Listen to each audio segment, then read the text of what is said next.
नमस्कार। न्यूज़ के खास कार्यक्रम में आपका स्वागत है। मैं हूं देवेंद्र कुशवाहा। अतीक अहमद की हत्या के बाद सीएम योगी आदित्यनाथ मंगलवार को पहली बार सार्वजनिक कार्यक्रम में नजर आए। इस दौरान उन्होंने हत्याकांड के बाद राज्य की कानून व्यवस्था पर पहली प्रतिक्रिया दी। वहीं मुख्यमंत्री ने सख्त चेतावनी भी दी कि सीएम ने कहा कि अब माफिया किसी को डरा नहीं सकता।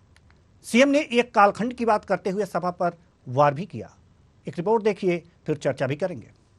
यूपी में गैंगस्टर सफाई अभियान, अतीक के बाद निशाने पर 61 गैंगस्टर। कानून व्यवस्था को लेकर सीएम योगी का बयान, कहा अब किसी को नहीं डरा सकता माफिया, अब नहीं होता किसी जनपद में दंगा। अतीक के बाद अब यूपी के माफियाओं की खैर नहीं। यूपी के सीएम योगी आदित्यनाथ ने सख्त चेतावनी देते हुए कहा कि अब उत्तर प्रदेश में माफिया किसी को डरा नहीं सकते। अब यूपी के किसी जनपद में दंगा नहीं होता। यूपी में निवेश करने वालों की एक एक पूंजी की सुरक्षा की जाएगी। लेकिन 2017 से लेकर 2023 में एक भी दंगा यूपी में नहीं हुआ। एक भी बार कर्फ्यू यूपी में नहीं लगा, उसकी नौबत ही नहीं आने पाएगी। और ये निवेश के लिए और उद्यम स्थापित करने के लिए सबसे अनुकूल अवसर होता है। वह स्थिति उत्तर प्रदेश के अंदर नहीं है। अब कोई पेशेवर अपराधी और माफिया किसी उद्यमी को फोन से डरा धमका नहीं सकता है। कोई नहीं डरा धमका सकता है। सीएम योगी ने सभा पर निशाना साधते हुए कहा कि यूपी में एक कालखंड ऐसा भी आया जब यूपी के पहचान को खत्म कर दिया गया। 2017 से पहले यूपी की कानून व्यवस्था बदतर थी। 2012 से 17 के बीच में 700 से अधिक दंगे उत्तर प्रदेश में हुए थे। 2007 से 2012 के बीच में 364 से अधिक दंगे यूपी में हुए थे। लेकिन 2017 से लेकर 2023 में एक भी दंगा यूपी में नहीं हुआ। आपको बता दें कि सोशल मीडिया पर गैंगस्टर की लिस्ट वायरल हो रही है, जिसकी न्यूज़ पुष्टि नहीं करता। इस वायरल लिस्ट में खास प्रमुख नामों पर एक नजर डालते हैं। सुधाकर सिंह, प्रतापगढ़ शराब माफिया। गुड्डू सिंह कुंडा, प्रतापगढ़ शराब माफिया। गब्बर सिंह, बहराइच लूट हत्या जमीन कब्जे का आरोप। उद्यम सिंह, मेरठ लूट डकैती रंगदारी और सुपारी killer. Yogesh Badoda, Meerut Badoda gang D 75 का सरगना। मदन सिंह बद्दो, पश्चिमी यूपी हत्या वसूली लूट डकैती। अजीत चौधरी, अक्कू मुरादाबाद हत्या लूट रंगदारी। धर्मेंद्र किरठल, बागपत 49 पश्चिमी यूपी का सबसे बड़ा माफिया। अभिषेक सिंह हनी उर्फ जहर, वाराणसी आईडी 23 गैंग। निहाल उर्फ बच्चा, पासी प्रयागराज डी 46 गैंग का सरगना। वायरल की गई इस लिस्ट में गोरखपुर के भी माफियाओं का नाम है, जिन्हें ग्राफिक्स के माध्यम से जानते हैं। राजन तिवारी, सुधीर कुमार सिंह, विनोद उपाध्याय। इस वायरल लिस्ट में बसपा सपा नेताओं के नामों की भरमार है। आइए ग्राफिक्स के माध्यम से इन नेताओं के नाम पर भी नजर डालते हैं। रिजवान जहीर, सपा नेता, पूर्व सांसद। दिलीप मिश्रा बसपा और सपा का नेता रह चुका है। अनुपम दुबे, फर्रुखाबाद बसपा नेता। हाजी इकबाल, सराहनपुर पूर्व एमएलसी। सोशल मीडिया पर वायरल की गई अपराधियों की लिस्ट से पहले 14 अप्रैल को ही समाजवादी पार्टी ने अपने ट्विटर हैंडल से अपराधियों की लिस्ट पोस्ट की थी, जिसमें ये आरोप लगाया था कि ये अपराधी क्या मुख्यमंत्री के स्वजातीय हैं या उनके अपने, कि इन पर कार्यवाही नहीं की जा रही। Special desk news. तो मुख्यमंत्री योगी आदित्यनाथ अतीक अशरफ हत्याकांड के बाद पहली बार एक सार्वजनिक कार्यक्रम में नजर आए और उन्होंने संबोधित करते हुए यूपी के कानून व्यवस्था पर तमाम बातें कहीं। उन्होंने कहा कि उत्तर प्रदेश की जो कानून व्यवस्था है वो सुदृढ़ है, 2017 से पहले की जो स्थिति थी उससे बहुत बेहतर है और आज जो है यहाँ पर उद्योगपतियों और व्यापारियों को कोई भय नहीं है। आज की स्थिति बहुत ही सही है। एक तरह से कहा जा सकता है कि अतीक हत्याकांड के बाद इस तरह के बयान देना एक तरह से यह कहना हो जाएगा, यह दिखाना होगा कि हाँ, अतीक अहमद एक अपराधी था और अपराधी की हत्या हो गई है, उसके बाद कोई विशेष स्थिति नहीं है। लेकिन एक सोशल मीडिया पर जो लिस्ट वायरल हो रही है, जिसका न्यूज़ार कोई पुष्टि नहीं करता, लेकिन ये लिस्ट जो वायरल हुई है, ये कहा जा रहा है इस लिस्ट में कि 61 और अपराधी उत्तर प्रदेश के जो हैं वो पुलिस के निशाने पर हैं। स्थितियां क्या हैं, क्या नहीं हैं, क्या वास्तव में उत्तर प्रदेश की जो कानून व्यवस्था है वो चुस्त दुरुस्त है, क्या अपराधी कानून को देख करके कानून का भय उनके अंदर है। आज इसी तमाम मुद्दों पर चर्चा करेंगे और चर्चा के लिए हमारे साथ जो मेहमान जुड़े हुए हैं, देवराज सिंह राजनीतिक विश्लेषक, विवेक श्रीवास्तव बीजेपी नेता, मलिक जावेद कांग्रेस प्रवक्ता, चंचल कुमार सपा प्रवक्ता। सभी मेहमानों का बहुत बहुत स्वागत है हमारे इस कार्यक्रम में और चर्चा की शुरुआत करते हैं। सबसे पहले विवेक श्रीवास्तव जी, बीजेपी नेता, चर्चा की शुरुआत आप ही से करेंगे। योगी आदित्यनाथ ने आज सार्वजनिक रूप से एक कार्यक्रम में भाग लिया और यूपी के कानून व्यवस्था पर लंबा चौड़ा भाषण दिया। लेकिन एक चीज है, अगर जो विपक्ष बार बार कह रहा है कि अगर पुलिस कस्टडी में कोई व्यक्ति सुरक्षित नहीं है तो फिर कहां सुरक्षित होगा? जी देखिए देवेंद्र जी, ये प्रश्न उठा करके बार बार सरकार को घेरना ये ठीक नहीं। रंजिशन हत्याएं किसी शासन काल में बंद नहीं। इंदिरा गांधी जी प्रधानमंत्री थी, प्रधानमंत्री आवास में उनकी हत्या हो गई। जब आदमी ये मन बना लेगा कि नहीं, हमें इन्हें मारना है, हमारा चाहे जो परिणाम हो, उसके बाद के तमाशे चाहे राजीव गांधी जी के मामले में, चाहे इंदिरा गांधी जी के मामले में, सबने देखा। अब रही बात जिस तरह से पुलिस की अवनिच्छा में वो था, उसकी सुरक्षा चाक चौबंद थी। अपराधियों ने घात लगा करके उसके ऊपर हमला किया। मौके पे जो सुरक्षा कर्मी रक्षा न कर सके, प्रथम दृष्टया सरकार की तरफ से उन लोगों को निलंबित किया गया। जांच जारी है, सारी चीजें इसमें स्पष्ट होकर के आ गई। इस बीच दो सूचियां आपने दिखाई है अपने इस चैनल पे जी। एक इसकी आप पुष्टि नहीं करते, एक जो आम आदमी पार्टी के हवाले से घूम रही है। देखिए, आम आदमी पार्टी को आरोप लगाने के सिवा देवेंद्र जी कुछ नहीं आता है। तो सूची को गौर से देखिएगा, आम आदमी पार्टी की सूची। उसमें कुछ लोग ऐसे हैं जिनको सजा हो चुकी है, उम्र कैद जैसी सजाएं हो चुकी है।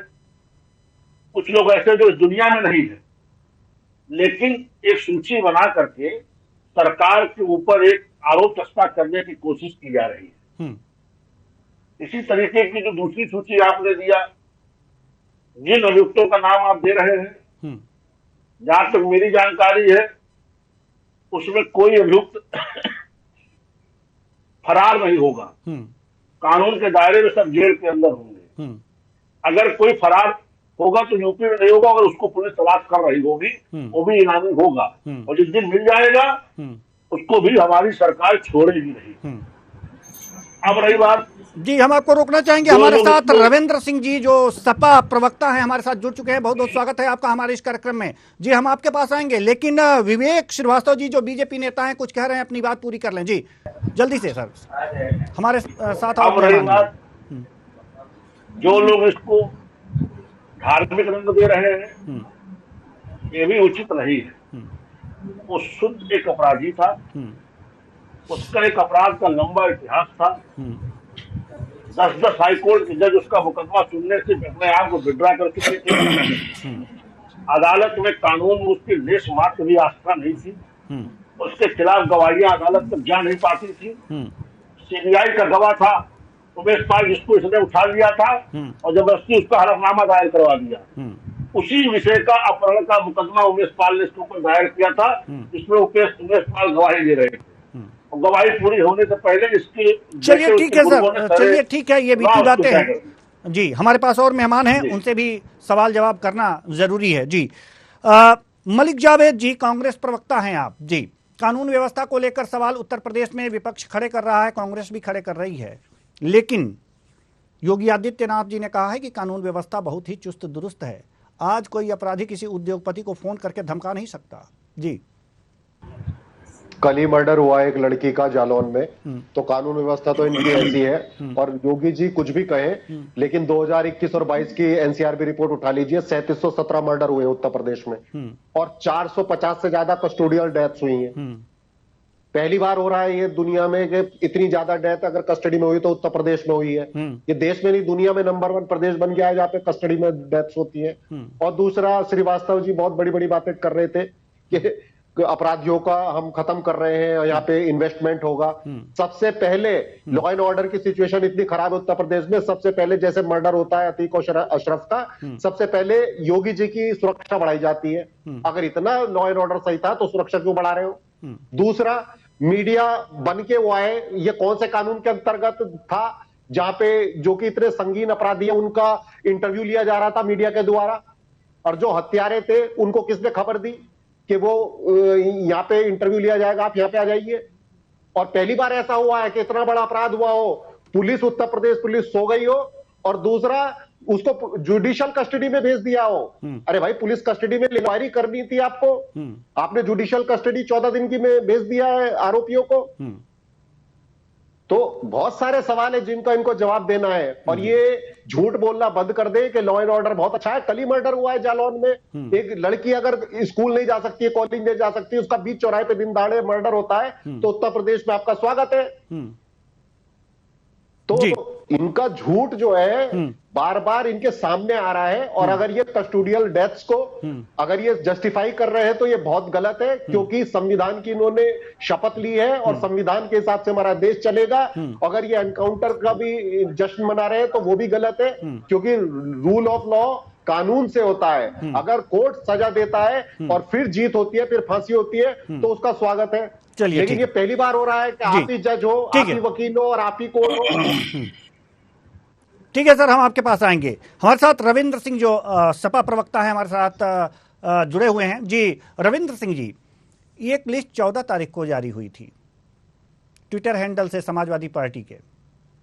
इस लिस्ट में कुछ अपराधियों के नाम थे। कहा गया था कि क्या ये मुख्यमंत्री जी के स्वजातीय हैं या फिर अपने हैं, इन पर कार्रवाई नहीं की जा रही जी। क्या है उस लिस्ट की सत्यता? अब लिस्ट तो सरकार जारी करती है। नहीं, समाजवादी पार्टी ने जारी किया है। कौन सी लिस्ट की बात कर रहे हैं जी? ट्विटर हैंडल पर एक ट्विटर हैंडल पर एक अपराधियों की लिस्ट जारी हुई थी, उत्तर प्रदेश के अपराधियों की लिस्ट, जिसपे ये कहा गया था, समाजवादी पार्टी ने जारी किया था 14 तारीख को, 14 अप्रैल को। ठीक है। और उसमें ये कहा गया था कि ये जो अपराधी हैं उनके नाम भी दिए गए थे, कहां से हैं ये भी दिया गया है। और उसमें यह कहा गया है कि क्या ये मुख्यमंत्री के स्वजातीय हैं या फिर उनके अपने हैं, इन पे कार्रवाई नहीं की जा रही। इसकी सत्यता क्या है सर? सत्यता तो मुख्यमंत्री जी ने खुद ही कबूल लिया है, क्योंकि अभी उन्होंने 25 टॉप बदमाशों की लिस्ट जारी की है, तो उस 14 में से कई नाम उस टॉप 25 में है शामिल। तो खुद ही उन्होंने उस सत्यता को स्वीकार कर लिया है। नहीं, वो जो लिस्ट जारी हुई है, सोशल मीडिया पर जारी हुई है, इसकी पुष्टि अभी प्रशासन कर नहीं रहा है और न्यूज़ भी नहीं कर रहा है। लेकिन हाँ, कुछ अपराधियों की लिस्ट जारी हुई है, ये सोशल मीडिया के द्वारा लाई गई खबर है। नहीं, 25 अपराधियों की लिस्ट आधिकारिक तौर पे जारी हुई है जी, 25 जी। और हमारे जो हम लोगों ने किया था उसके बाद में जारी हुई है, उनमें से 6 अपराधी कॉमन है सरकार के द्वारा जारी किए गए लिस्ट में, और हमारी सूची में 6 अपराधी कॉमन है। तो क्या लगता है सरकार ने आपको खुद कि ही कानून मान लिया व्यवस्था हुआ है। सही है? अगर 6 अपराधी कॉमन है तो उत्तर प्रदेश की कानून व्यवस्था सही है? देखिए, कानून व्यवस्था देखने का 2 नजरिया होता है। एक तो जनता का इकबाल, दूसरे एनसीआरबी की रिपोर्ट और एनएचआरसी की रिपोर्ट। एनएचआरसी कहती है सबसे ज्यादा कस्टोडियल डेथ उत्तर प्रदेश में है। ये कहने के बाद भी अभी 2 मर्डर और हो गए। फिर एनसीआरबी की रिपोर्ट कहती है कि पूरे भारत में अपराधों में दूसरे नंबर पे है, मर्डर में नंबर 1 में है, महिला अपराध में तीसरे नंबर पे है। तो वो बयान में चाहे जो कह लें, लेकिन जो रिकॉर्ड है एनसीआरबी का, एनएचआरसी का, वो तो कह रहा है कि उत्तर प्रदेश में कुछ भी ठीक नहीं है। अब मुख्यमंत्री जी ने कहा, आप ही ने बताया कि एक बयान दिया है कि कोई बदमाश पैसा नहीं वसूल सकता व्यापारी से। एकदम सही बात है, मैं इससे पूर्ण संतुष्ट हूँ। लेकिन अब केवल पुलिस वसूल सकती है। एक आईपीएस वसूलेगा और गोरखपुर की पुलिस वसूलेगी व्यापारी से जाके, और जो नहीं देगा तो उसको मार डालेगी। और एक आईपीएस मजबूर कर देगी एक व्यापारी को फांसी लगाने के लिए। तो आज अपराधियों के रूप में पुलिस घूमती हुई नजर आ रही है। और ये उसूली जी, इस प्रकार की उसूली, ठीक है, इस प्रकार की उसूली पूरे प्रदेश में जारी है। जी, धन्यवाद। ठीक है, यानी कि आप वसूली की बात कर रहे हैं कि अब अपराधी नहीं वसूल कर रहे हैं, वसूली जो है वो पुलिस कर रही है, पुलिस प्रशासन कर रही है, यानी कि सीधे सीधे प्रशासन पे आरोप लगा रहे हैं। किस व्यापारी से वसूली की गई है गोरखपुर में सर? आपको जब इतनी जानकारी है तो ये भी पता होगा। एक मनीष नाम का व्यापारी गया था जी, कानपुर से, होटल में रुका था। उससे वसूलने के लिए पुलिस पहुंच गई कमरे में। जब उसने पैसा देने से इनकार किया, पुलिस ने उसको मार दिया। ये घटना आप लोग भी जानते हैं। जी जी जी, ठीक है, इसका जवाब हम लेंगे विवेक श्रीवास्तव जी से। लेकिन इसके पहले जी सर, हमारे पास और भी मेहमान हैं, थोड़ा समय उनको भी दे दें। आएंगे हम रविंद्र जी आपके पास। राजनीतिक विश्लेषक देवराज सिंह हमारे साथ जुड़े हुए हैं। उत्तर प्रदेश की कानून व्यवस्था पर विपक्ष है प्रश्न चिन्ह खड़े कर रहा है। तमाम रिपोर्ट एनसीआरबी, एनएचआरसी की रिपोर्ट का हवाला देते हुए कह रहा है कि उत्तर प्रदेश की कानून व्यवस्था ध्वस्त है। लेकिन यूपी के मुख्यमंत्री योगी आदित्यनाथ ने कहा है कि कानून व्यवस्था जो है वो सही है, चुस्त है, दुरुस्त है। कोई भी अपराधी अब पैसा वसूली नहीं कर सकता, किसी उद्योगपति को फोन पर धमका नहीं सकता। जी, क्या स्थितियां हैं आपकी नज़र में उत्तर प्रदेश की? देवेंद्र जी, मैं आपको बताना चाहूंगा कि कानून व्यवस्था के दृष्टिकोण से देखा जाए तो उत्तर प्रदेश में जब से योगी आदित्यनाथ के नेतृत्व में भाजपा की सरकार बनी है, कानून व्यवस्था बहुत चुस्त दुरुस्त है। और इसका असर आप भी देख सकते हैं कि इन्वेस्टर्स समिट में व्यापारी देश के ही नहीं विदेश के भी आ रही हैं, निवेश कर रहे हैं। जब यहाँ सुरक्षा का वातावरण रहेगा तो निवेश तभी आएगा ना जी। और रही बात देखिए विपक्ष की, तो विपक्ष का काम तो सरकार की कार्यप्रणाली पर, सरकार की नीतियों पे कहीं ना कहीं जो है अपनी आलोचना करने का होता है। लेकिन मेरा ये मानना है कि विपक्ष एक सकारात्मक आलोचना करे जिससे सरकार को उस आलोचना से कुछ बेहतर और करने की जिज्ञासा उत्पन्न हो जी। और मेरा ये स्पष्ट मानना है कि कानून व्यवस्था बिल्कुल दुरुस्त है और लगातार कार्रवाई हो रही है उन लोगों के खिलाफ जो किसी समय में यह मानते थे कि कानून व्यवस्था हमारा कुछ नहीं बिगाड़ सकती, पुलिस हमारी जेब में है। अब ऐसा समय नहीं है। वो चाहे सत्तारूढ़ पार्टी के कुछ ऐसे लोग अराजक कर रहे हो, उनके खिलाफ कार्रवाई हो, और ऐसा भी नहीं है कि क्या कहते हैं कि अपराधी किसी जाति का हो जाता है तो उसकी जाति उस दृष्टिकोण से क्षम्य हो जाए। अपराधी की कोई जाति नहीं होती। और बिल्कुल उत्तर प्रदेश की योगी आदित्यनाथ की सरकार ने इस मामले में निष्पक्षता से कार्रवाई करते हुए सबके खिलाफ कठोर कार्रवाई की है। मेरा मानना है कि कानून व्यवस्था बहुत बेहतर है जी। कानून व्यवस्था उत्तर प्रदेश की बहुत बेहतर है, हमारे राजनीतिक विश्लेषक का मानना है। विवेक श्रीवास्तव जी, आपको क्लीन चिट मिल गई है, और लेकिन जो हमारे रविंद्र सिंह जी हैं सपा प्रवक्ता, इनकी तरफ से क्लीन चिट नहीं मिला है। हमारे राजनीतिक विश्लेषक ने कहा है कि हाँ, उत्तर प्रदेश की कानून व्यवस्था बहुत चुस्त दुरुस्त है। लेकिन रविंद्र सिंह जी का कहना है कि अब अपराधी उद्योगपतियों से, व्यापारियों से पैसे नहीं वसूल रहे, यह वसूली का काम अब उत्तर प्रदेश की पुलिस कर रही है। जी, क्या कहेंगे आप? देखिए देवेंद्र जी ने आरोप लगाने के क्रम में एक पक्ष तो बताया, उसके बाद सरकार ने उन अपराधी पुलिसकर्मियों के ऊपर क्या कार्रवाई की, उनके घर तक गिरा डाले, वहां तक बुलडोजर चला, गिरफ्तारियां हुई, वो ये बताने से परहेज कर गए। इन्हें सरकार को कटघरे में खड़ा करना तो आता है, लेकिन सरकार ने उस दौरान क्या उस पर प्रक्रिया की वो बताने में संकोच है। मैं रविंद्र जी की बात से कोई टिप्पणी नहीं करना चाहता, थोड़ा अभी दम है रविंद्र जी, इनके पार्टी के पूर्व सांसद, पूर्व विधायक की हत्या हुई है, इनका गमजदा होना वाजिब है। ठीक है, रिश्तेदार बताते रहे कि पुराने रिश्तेदार थोड़ा दे देते हैं, और जिस तरह से लोगों ने हत्या की है वो विषय दुखद है, सबको उस पर ऐतराज है। लेकिन जब एसआईटी बन चुकी है तो एसआईटी के ही दिशा निर्देश में वो रिमांड के लिए जाएंगे, आगे की कार्रवाई होगी।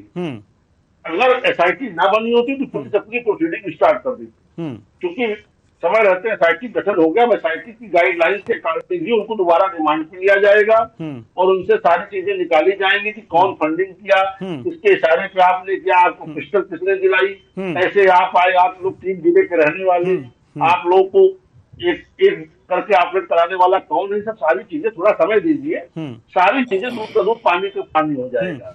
लेकिन सरकार में कोई बक्सा नहीं जाएगा। ठीक है, ठीक है रविंद्र जी, का जवाब तो आपने दे दिया, फिर हम रविंद्र जी के पास आएंगे, लेकिन उससे पहले कांग्रेस प्रवक्ता के पास आना चाहेंगे, मलिक जावेद जी।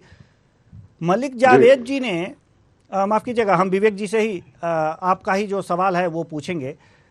मलिक जावेद जी ने एक बात कही है, विवेक जी, उन्होंने एनसीआरबी और एनएचआरसी का हवाला देते हुए कहा है कि अपराध तो बहुत बड़े हुए हैं।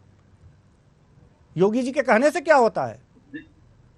3317 मर्डर हुए एक साल में, 21-22 की रिपोर्ट के अनुसार। जी, जवाब दीजिए सर। देखिए, मैंने पहले ही स्पष्ट किया, रंजिशन हत्याएं किसी शासन में समाप्त नहीं होती। शासन की गुणवत्ता इस पे होती कि शासन ने समय रहते उन हत्याओं का मुकदमा लिखा, अभियुक्त पकड़े गए, उनके खिलाफ कुर्की की, निलाम की कार्रवाई होकर के उनको सीटों के पीछे शासन ने पहुंचाया या नहीं पहुंचाया।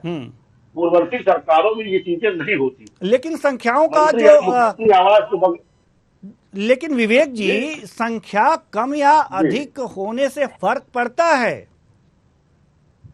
नंबर 1 है देश में 3317 मर्डर एक साल में। जी, उत्तर प्रदेश देश का सबसे बड़ा प्रदेश है। कभी भी किसी मामले में जो आंकड़े बता रहे मेरे मित्र, क्या इन आंकड़ों में कभी उत्तर प्रदेश कभी पीछे रहा है क्या? हाँ, उसमें ग्राफ जरूर कम हुए हैं। सरकार की कड़ाई का आलम यह है कि संगठित अपराध बंद हो गए, संगठित गिरोहों की कमर टूट गई, जो व्यापारियों को फोन बता दिया आपने, वो फोन आने बंद हो गए, महिलाओं के प्रति अपराध में कमी आई है। कल ही मर्डर हुआ बीच चौराहे पे। मैं आपकी बात से, मलिक साहब, मैं आपकी बात से इंतजार नहीं करता, हुआ होगा, लेकिन उस पर सरकार ने समय रहते कार्रवाई की होगी, अभियुक्त पकड़े गए होंगे, और पकड़े गए होंगे तो उनकी तलाश जोर शोर से जारी होगी। आप झूठी खबर छपा रहे हो आप कि नंबर 1 हो गया है, लॉ एंड ऑर्डर प्रॉब्लम नहीं है, तो फिर मर्डर क्यों हो रहे हैं? नंबर 1 कैसे हो गए आप मर्डर में उत्तर प्रदेश? और एक सवाल और है श्रीवास्तव जी, मेरा सबसे ज्यादा दागी मंत्री, आप सबसे ज्यादा दागी मंत्री उत्तर प्रदेश सरकार में है, क्या बुलडोजर चलाओगे आप? सबसे ज्यादा दागी मंत्री एडीआर के अनुसार उत्तर प्रदेश में है, बुलडोजर चलाओगे? हमारी सरकार ने एमपी एमएलए कोर्ट की व्यवस्था की है, लगातार एमपी एमएलए कोर्ट अपना काम कर रहा है, सजाएं हो रही हैं, पूरा कचरा साफ करने में हम लगे हुए हैं, सफाई जारी है। सबसे ज्यादा दागी मंत्री आपकी सरकार में, सफाई तो चल रही है ना, सफाई में सहयोग करिए। अरे खुद ही मुकदमे हटा लेते हो आप लोग, तो खुद ही मुकदमे हटा लेते हो, अदालत में तो विश्वास ही नहीं है आप लोगों का। पूरा देश जानता है कि मुकदमे राजनीतिक विद्वेष के तहत थे।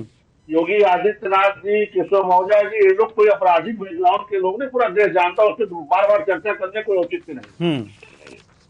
ठीक है, बार बार चर्चा करने की कोई औचित्य नहीं है। ठीक है, हम आपके पास आएंगे। रविंद्र सिंह जी, जो वायरल लिस्ट इस समय जो सोशल मीडिया पर वायरल लिस्ट जारी हुई थी, हालांकि सरकार ने जो 61 लोगों की जो लिस्ट जारी की है उसका कोई आधिकारिक पुष्टि नहीं की गई है और हमारा चैनल भी इसकी पुष्टि नहीं करता है। लेकिन सवाल ये है कि जो 61 अपराधियों की लिस्ट जारी की गई थी उसमें सपा और बसपा नेताओं के नाम भी हैं, जैसे रिजवान अहिर, सपा नेता, पूर्व सांसद रिजवान जी जी जी जहीर, रिजवान जहीर, दिलीप मिश्रा बसपा और सपा के पूर्व नेता रह चुके हैं। इन ऐसे लोगों के नाम हैं, क्या कहेंगे इस पे? ठीक है, नाम सरकार के पास रिकॉर्ड है तो नाम लेके आई हुई है, उस पर ऑब्जेक्शन नहीं कर सकते हैं जी। उसका ऑब्जेक्शन इन पर्सन किया जा सकता है, जिसका नाम उसमें है वो जाके कोर्ट की शरण में जा सकता है। मैं दो बातें कहना चाहूंगा। अभी विवेक जी ने कहा था सरकार कार्रवाई करती है, मैंने दो घटनाओं का जिक्र किया था, तो उसकी कार्रवाई बता दूं मैं आपको।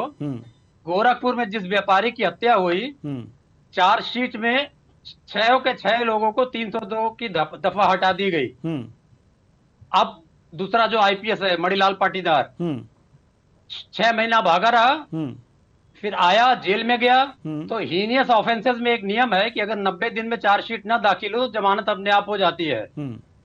तो 90 दिन हो गया, चार्जशीट ही नहीं दाखिल हुई और वो अपने आप ही उसकी जमानत हो गई। तो ऐसी कार्रवाई करती है। तीसरा केस बता दे, एक इंस्पेक्टर साहब मारे गए 2018 में बुलंदशहर में, और जब उनका जो अभियुक्त है जो मारा गया, जब निकल के बाहर आता जेल से, तो गाजा बाजा माला के साथ स्वागत होता है। तो ना तो इन्होंने कोई कार्रवाई की है, दोनों मैंने उदाहरण दे दिया, इसकी पुष्टि हो सकती है।